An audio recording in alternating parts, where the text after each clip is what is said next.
Telling you a radical. Oh, did we get hammered?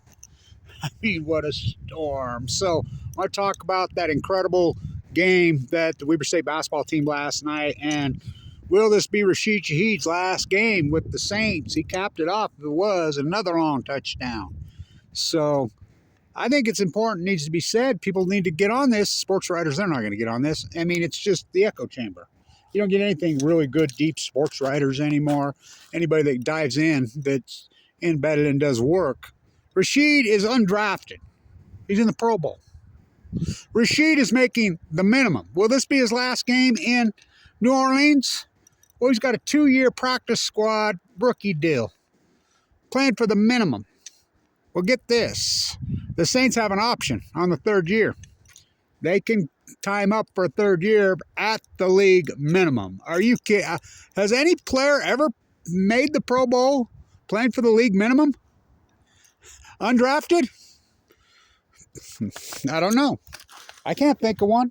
So I want to talk about this. Last night, the basketball team ends that 21-game winning streak at Oral Roberts, and it was on TV.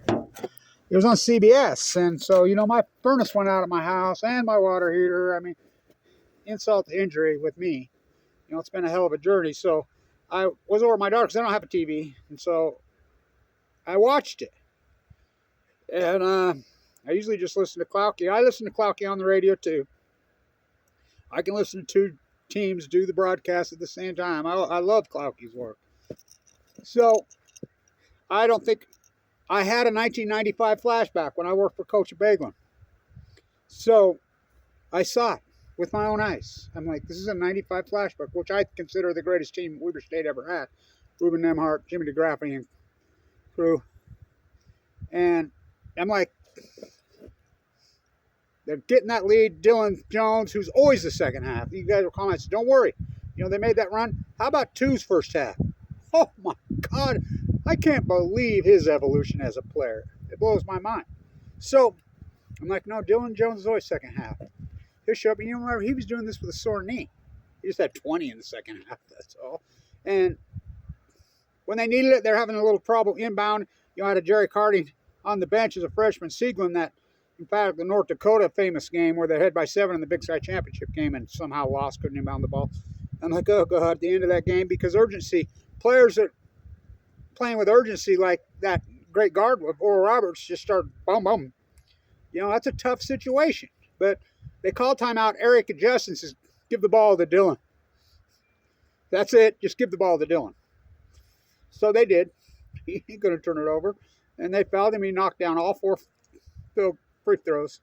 So how about KOELHER? Oh, my God, how well is he playing Dyson? He's local. He almost died last year. So in that game where they had the game in control and they got in control, Dillon was just calm it. And they got real methodical and spacing, and just, it was unbelievable. It reminded me of 95 and a Baglin and Ruben Nemhart. Ruben Nemhart at guard just took control of games, just like that, just like Dillon did. Dillon at point guard. And Blaze Threet did. How about KJ off the guard play of Weber was excellent last night, all 3 of them. And Dillon, Blaze Threet, KJ Cunningham.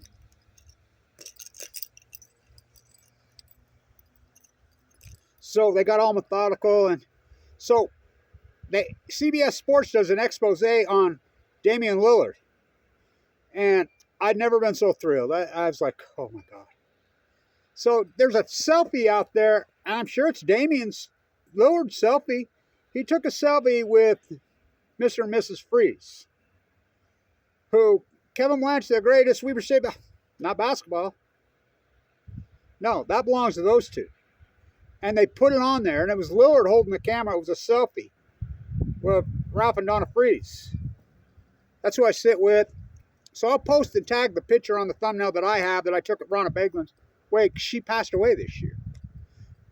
In the hospital, just having surgery. She was 90, but she had a mind like a 30-year-old. I mean, incredible.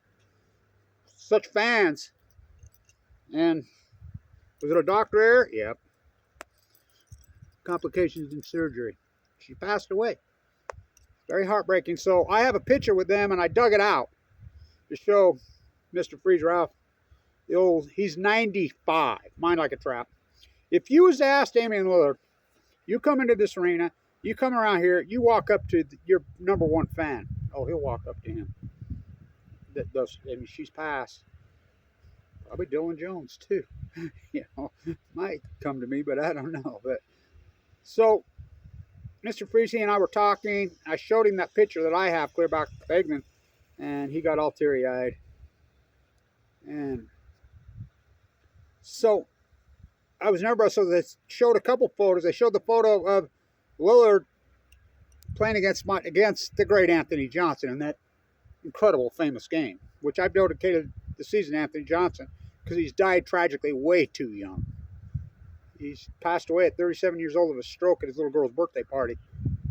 That was the game where he put 34 in the second half. You heard me. 34 in the seventh. He never missed a field goal, never said he had an out-of-body experience against Lillard.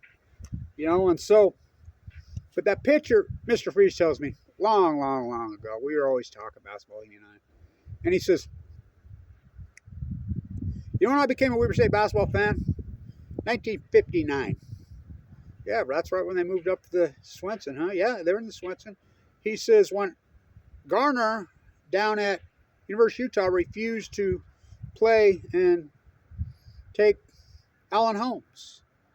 I says, yeah, Alan Holmes won national championships here at Weber State when they were JC.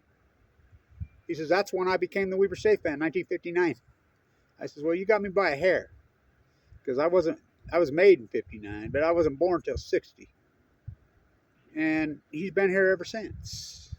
He's 95. And I don't know if that photograph is Lillard. I don't know, but I was so excited because it was CBS national television audience finally. And I thought the two CBS analysts, he and Hurt, were excellent. Of course, they're not as good as Clouky, but nobody's as good as Clouky. And so I was so excited. I couldn't believe it. They showed it. And so Alan Holmes, a lot of people don't know this, is Byron Scott's real father. So it's funny because I was just a couple weeks ago, I'm mall walking because, rehabbing from the open heart surgery, blah, blah, blah. Oh, God. And so I see one of Byron Scott's great nephews. The Scotts all still live here. He kept Mama's name. He didn't move to L.A. till he's, 10, 11 years old. He lived here. They all still live here, down there in the hood. Oh, boy. And so I run into him at the mall. He come up to me. He says, oh, Blanch, we started talking basketball. And he says, well, is it Kobe or MJ? I said, oh, come on. It's Michael Jordan. I mean, that was a time where they scored 85 points. He still's the leading average points scored in the history of basketball. And we started talking about Dillon. I said, Dillon Jones is honest like that every game. Like Jordan. He says, yeah, but, there was one player that doesn't get their credit in the whole Jordan era. And I says, I'll bet you I know who it is. And he says, I'll bet you don't. I says, well, okay, let's just have a friendly wager, just whatever. And I says, Isaiah Thomas. He says, how did you know that? Well, number one, I know you, and I know you know. It's an argument. The only one that could beat him. Them Pistons, 88, 89, 90. How good was that? Oh, that team was unbelievable. Are you kidding? I mean, unbelievable. So, wasn't Dantley on that team? Adrian traded from the Jazz? Woo. Which Dillon reminds me of a combination between Dantley, Magic Johnson, and Charles Barkley, the way he played. But him coming back from this year to this year, it's like night and day. It blows my mind. Hard worker oh yeah, dedicated, but he's different than Lillard. Lillard, when he played here, you just got away. A lot of people called it arrogance, was it confidence, and he was all that. But he played for Randy Ray, and Randy Ray was a boot camp guy. It was Randy Way or the highway, period. If Damian Lillard would have started logo Lillarding in a game here, he would have been put on the end of the bench and never came off. He was a scripted, he used to call it slugging rats. I couldn't stand it. And I was talking to Dillon the other night because Dillon's always picking my brain because of the scouts, blah, blah, blah. I'm sitting with the scouts now. But I'm like, the scouts are telling him this. I'm like, come on, man. You're going to play point guard. You're not going to be some role player like this, dude for the for Memphis. That's not you. And then he started comparing. He says, well, players that you like. I says, no, no, no. You're not like Zion. No, no, no.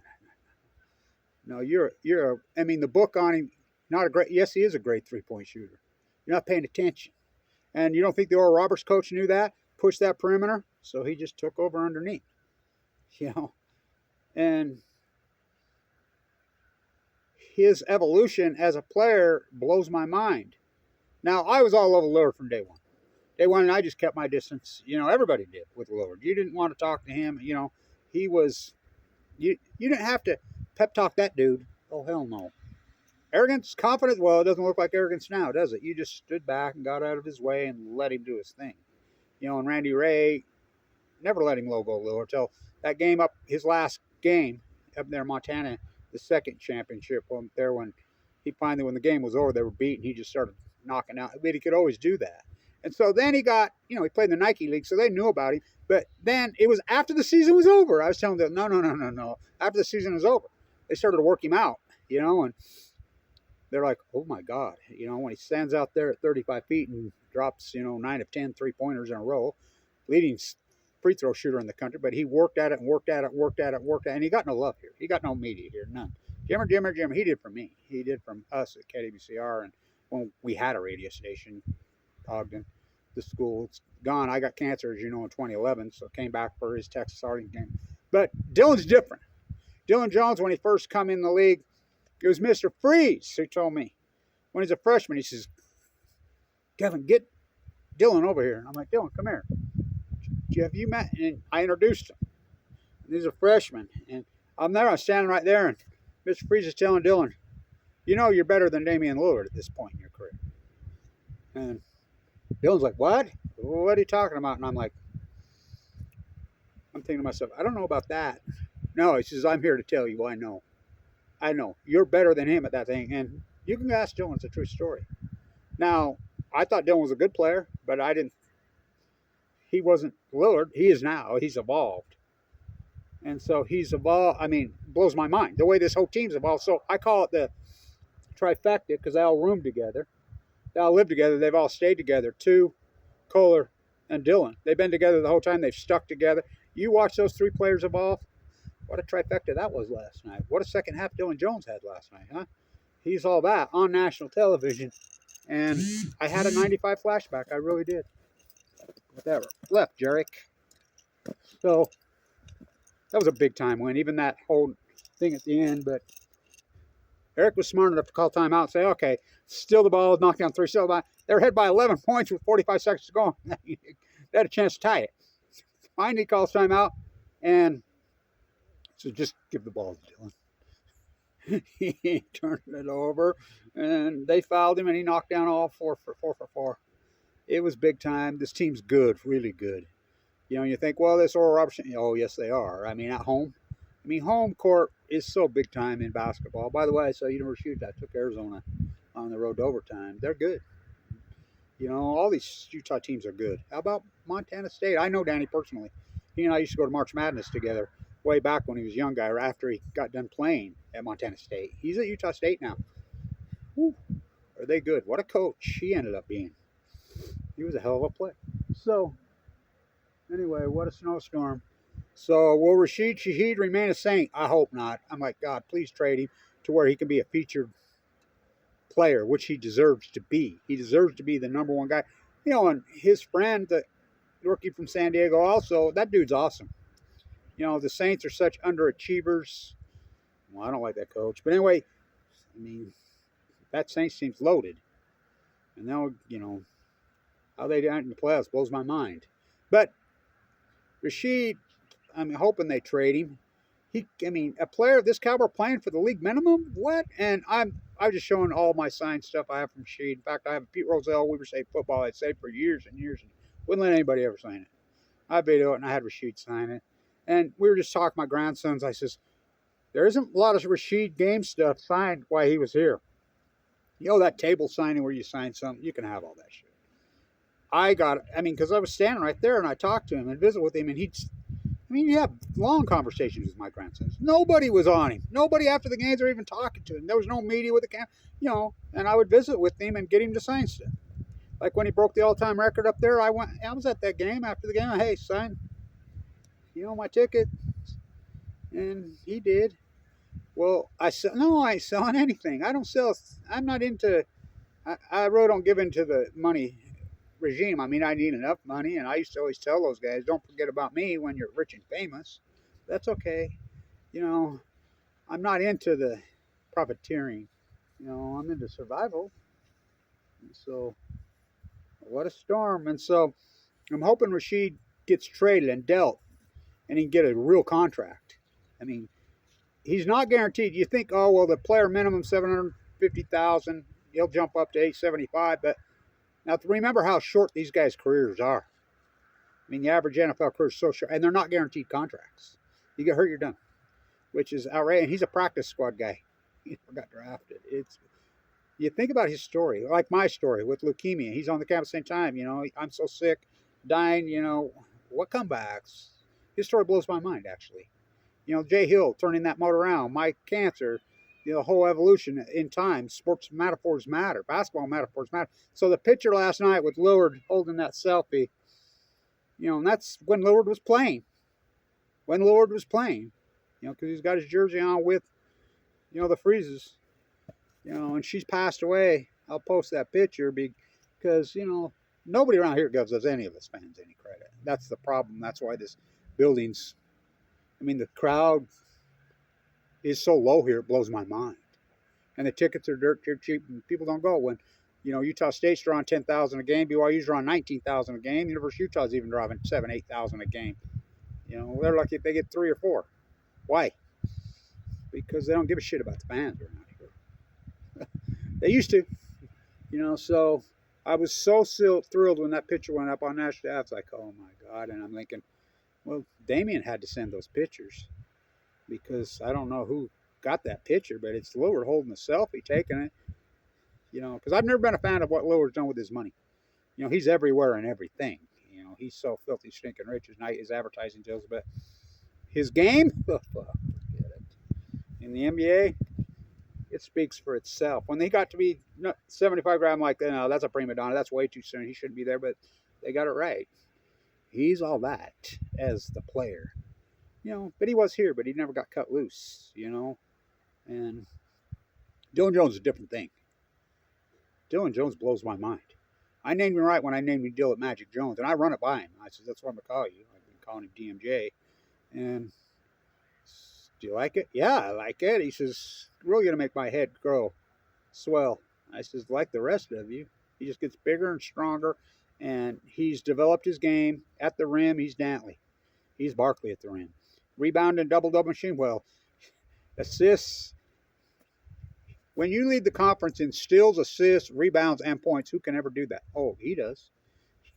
He's going to end up being the all-time steal leader here, probably the all-time assist leader in the history of the school. But you think about the steal thing, that was a 2-year player, Eddie Gill. And what a player. Oh my God, what a player. So this team reminds me of 95. It reminds me so much of Ruben Nembhard. He does remind me of Ruben in a lot of ways. Thick, big, strong, go at the rim. I remember when a Baglin they'd get in trouble, they'd just post him at the rim.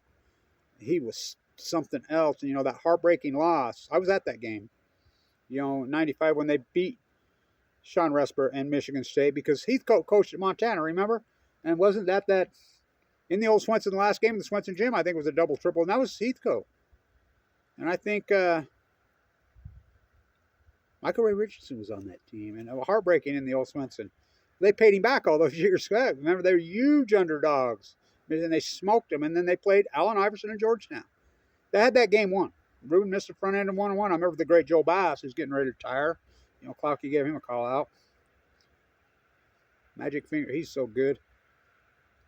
I remember he told Ruben, that free throw just cost you $1 million or $2 million. Of course, it probably cost you $100 million now, but it wasn't his fault. And then they threw the Hail Mary. Remember the Hail Mary? Never touched the rim, never anything. It was kind of like the Thurl Bailey who won in '83 and the putback. I always thought that was a Final Four team. They were that good, and the great coach Ron. I loved the big one. So that picture I'm showing, I took that picture. I had somebody hold. I think Phil Johnson held the camera. That was taken at pretty sure, yeah, I'm almost positive that was Ron Baglin's wake. And I'm pretty sure Phil Johnson's holding the camera. So I was so thrilled at that Lillard selfie on national television. It almost made me cry. I'm like, the best fans got some love. Finally around here. I don't think people realize it's a dance. Coaches, players, fans. It matters. Oh, it matters. It does matter. And so, anyway, what a game. Dillon Jones' best game was against the Jackrabbits here the other night. That buzzer beater, unreal. But his best half, it was down there to Oral Roberts. He just gets better. He just keeps moving up the draft stock. I think he'll be an NBA superstar. The first one that discovered him really, well, of course, like Miss Farina, and then Damian Lillard. That's how he got into the combine. He scratched in. Ended up having that guy because of one person, Damian Lillard. Stay tuned.